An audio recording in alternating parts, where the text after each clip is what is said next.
How to avoid getting ripped off on a refinance in 2024. Yep, we're going to talk about that. So for years, you guys have been told to marry the house and date the rate. I always hated that. And now we're at a point that rates have come down and people are looking at refinancing. So I wanted to do this quick video so that you guys understood what to watch out for and what to be aware of, because refinancing, it sounds so simple. Oh, I just get a lower rate. Guys, there's a lot of potential issues with refinancing that can adversely affect you financially. So you really need to go into this eyes wide open. Now look, I'm licensed in 48 states, everywhere but Utah and Rhode Island. So if you want to talk about this, see if it makes sense. See if what you're getting is a good deal. I am at 786-933-2077. That number goes to myself and my team. So Alyssa, Sandy, and Linda. Okay, let's get into it. Number one, research the lender that you're working with. I cannot stress that enough. Anyone who's going to mail to you something that has a rate on it and says call now, or it's referencing your lender, it looks like it comes from your lender and there's a rate in the mail, throw it away, right? They're being deceptive from the start. So if a lender's being deceptive up front, do not expect them to get honest the rest of the way through. And I say this because interest rates change every single day. So what's mailed to you is a teaser, it's bait. And in many cases, they'll have it where it looks like it comes from your lender, but it's not your lender. So if you see something where you're like, I think this might be from my lender, look at the very bottom, because 9 out of 10 times it's going to say XYZ is not affiliated with whoever your lender is. Whenever it says call the loan service center, that's not your lender. You know, another tricky thing they do is they'll mail you something and it will have a loan number. And you're like, well, they must know. They have my loan number. They make them up because you don't know your loan number, right? How many people actually are going to compare and go, oh, that really is my loan number? Very few, but they know that if they have a loan number on their letter to you and they have called the loan center and they say RE regarding, whoever your lender was, you're going to think it's your lender and you're more likely to call. Deceptive, disgusting, tear it up, okay? And you're like, well, Jen, how are they getting this information?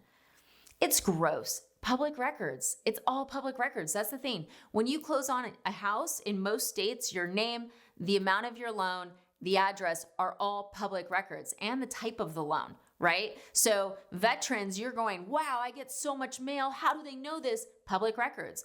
There's also data companies that make huge money putting together lists for lenders of potential refinances. So really, really important. Anything in the mail, tear it up.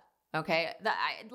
I just don't know any good lenders that actually mail stuff out to people they haven't worked with. Mail is expensive and it's ineffective. So you have to be pretty desperate to do it. And the only people who do any level of business are doing these deceptive practices, which if they're deceptive up front, they're going to deceive you the whole way. Okay. What else? Someone calls you out of the blue. No. Whenever you're looking at financial services, you need to research the individual you're going to work with, the loan officer. You need to research them, read reviews, you call them. We are in an age of identity theft. Never give out any of your information to someone who calls you that you are not expecting. Never. And I would even say, look, a lot of you guys have worked with me and I work at Guaranteed Rate. If someone from Guaranteed Rate called you and was asking for your social or your date of birth, that doesn't make sense. Call me. And I would say in any instance where someone's calling you saying that they're your lender, call your original lender and make sure. And if it's someone calling saying, right? Because if you pull your credit, let's say that you're working with me and I pull your credit, suddenly you're going to get all these random calls. And those random calls are because the credit bureau sells your information to other lenders. We do not, period. But they'll call you. No. Okay, just no. Because here's the thing. Number one, how can you verify that person's actually a lender? You're getting a call from nowhere, right?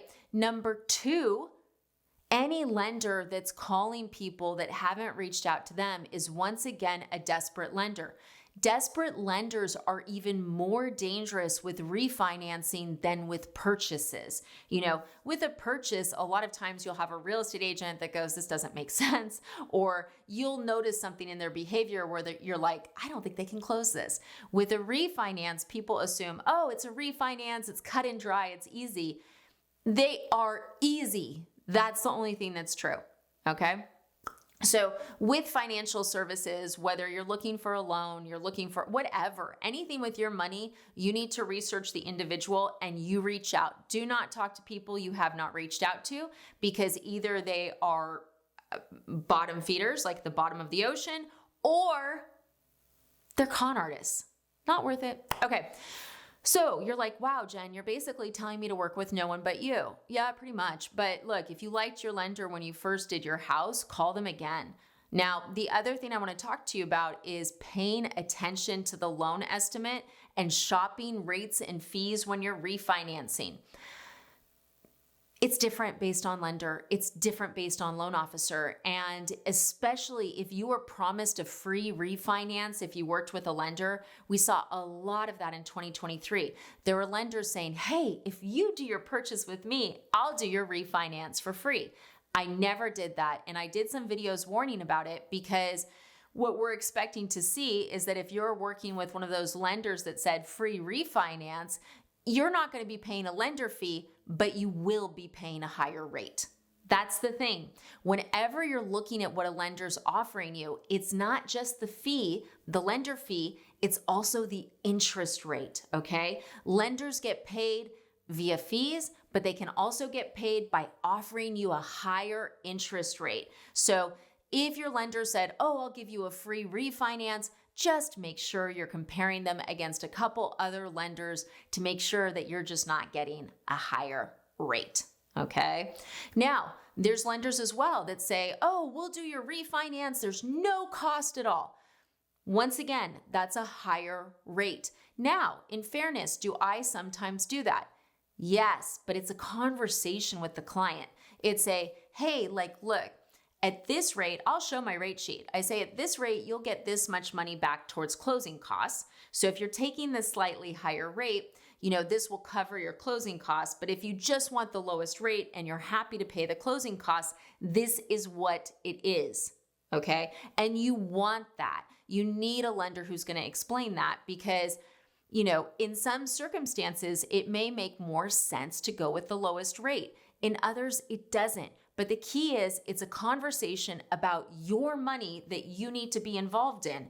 Assuming that the lender can just automatically select what's best for you, I wouldn't even do that. I have clients I've worked with for years. I would never just make a determination without talking to them, because they may say something that makes me go, maybe we should do it this way, okay? Now, the next thing is buying down the rate on a refinance, because we're seeing a lot of that right now. I don't think it makes sense, and I'm going to tell you why. We're potentially in a declining market, and what that means is that rates may continue to go down.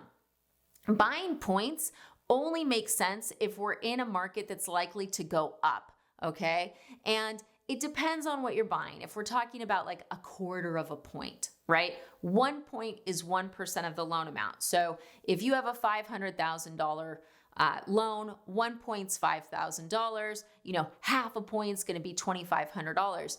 I don't love points on refinances, because more often than not, when people buy a bunch of points, they end up still refinancing if rates go down further, and all they've done is lost money. So that's a conversation to be having, because I am seeing loan estimates come over where I'm like, why are you paying $15,000 in points? And they go, what?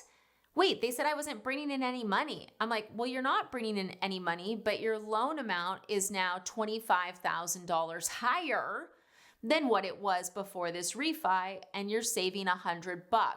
That doesn't make sense. That's the thing. The most critical thing that you can get from this video is that no matter who you work with, the loan officer, it has to make sense. And if they're not going through this with you, you need to dump them and find a lender who will, because like adding $25,000 to your loan, I wouldn't do it. I wouldn't do it in a million years.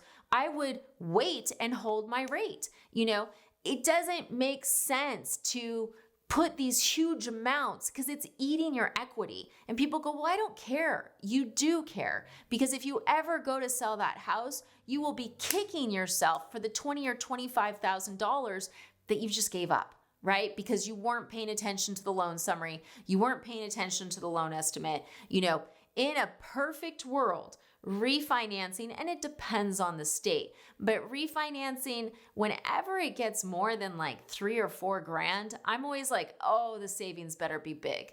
They better be big, and this better be long-term. So really, really have your eyes open on this stuff. That's the biggest stuff I see, is just people are working with, people who aren't qualified. A lot of it's like, oh, well, the person I pay my bill to called me, so I'm just going to work with them because it's easier.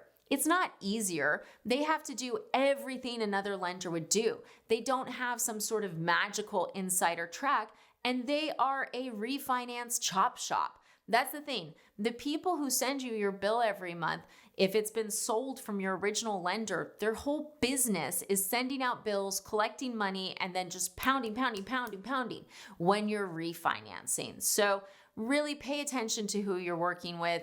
The cheap tricks, throw them away. Everything in the mail, throw away. There's no good offers in the mail for refinancing, ever. And if someone's like, well, I have private, no, it's even private banking, guys. I see all this stuff.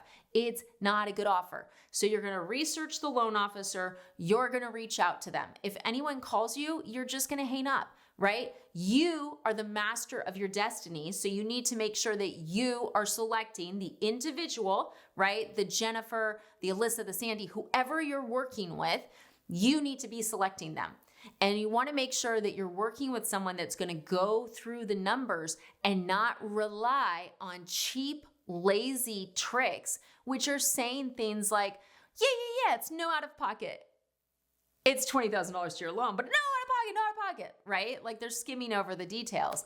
And then the free refinance, if you were promised a free refinance, make sure you are checking rates and fees, because often those free refinances result in higher rates.